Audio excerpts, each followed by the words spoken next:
এইটা আমার 3 নম্বর video retake হচ্ছে। আমি একেবারেই ক্যামেরার সামনে ফ্রেন্ডলি নই।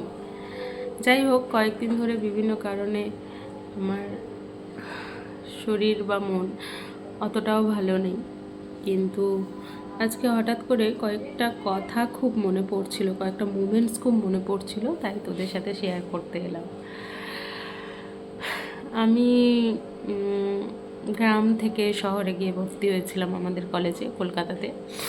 তো কলকাতা তেমন কিছুই চিনতাম না। তো যার হাত ধরে বা বন্ধু হিসেবে যাকে পেয়ে কলকাতা আস্তে আস্তে আস্তে আস্তে চিনেছি, সে হলো সুমনা, সৃষ্টি, তনুশ্রী। তনুশ্রীকে কম পেয়েছি, সুমনা আর সৃষ্টি। তো যখন আজকে এই কথাগুলো মনে পড়ছে, তার কারণ হচ্ছে একটা টপিক, পুজোর শপিং। এই পুজো এলে আমরা যখন কলকাতায় পড়তাম, মানে কলেজে পড়তাম, তখন মানে সেই যে পুজোর শপিংয়ের যে আনন্দটা, সেটাকে ভীষণ ভীষণ মিস করেছি এই কদিনে। সুমনা আর আমি মোটামুটি, বা সৃষ্টি বা আরও যাদের গ্রুপ ছিল, মানে সবাই এক একটা কমফোর্ট জোনে থাকতো, সবার এক একটা, মানে বন্ধু সবাই, বাট ওই যাই হয় আর কি। তো আমরা একটা কুর্তি কেনার জন্য আমাদের কলেজ বউবাজার থেকে, মানে কোলে মার্কেট থেকে হেঁটে আমরা ধর্মতলা যেতাম, হেঁটে আমরা হাতিবাগান যেতাম। 150 টাকার বেশি আমরা জিনিস কিনবই না, বার্গেন করে করে হলেও কমাবো। যেটা এখন ওই কালচারটা বন্ধ হয়ে গেছে, যে ফুটপাতে হকার্সরা সবাই সেম দাম বলে এবং 1 টাকাও এখন আর কমায় না। তখন ছিল কে কত কমে বার্গেন করে জিনিসটা নিয়ে আসতে পারবে, সেটা তার ক্রেডিট। হয়তো কিছুই কেনার নেই, তাও একবার হাতিবাগান যেতে হবে। হাতিবাগান গেলে মনে হয় ওইটা ভালো কোয়ালিটির পাওয়া যাবে, বা ভালো জিনিসটা পাওয়া যাবে, স্টাইলিশ একটা জিনিস পাওয়া যাবে, বা গড়িয়াহাট গেলে পাওয়া যাবে। কিছুই হয়তো কেনার নেই, তাও একবার যেতে হবে। যাবি? ক্লাসের পর আমাদের ক্লাস 1টার ছুটি হয়ে যেত, তারপর আমরা সারাটা দিন টোটো করতাম পুজোর আগেটায়, এখানে ওখানে, এক জায়গায় দাম ট্রাই করে অন্য জায়গায় গিয়ে কিনতাম।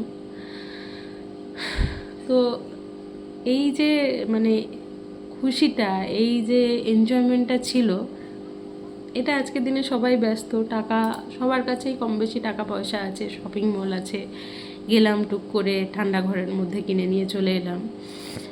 কিন্তু এটার যে খুশিটা ছিল, যে হ্যাপিনেসটা ছিল, বা সবচেয়ে বড় কথা একটা ভেতর থেকে যে প্রাণবন্ত ব্যাপারটা ছিল, সেটা আর কোথাও বোধহয় নেই। আমি তো ভীষণ ভীষণ মিস করেছি এবছর।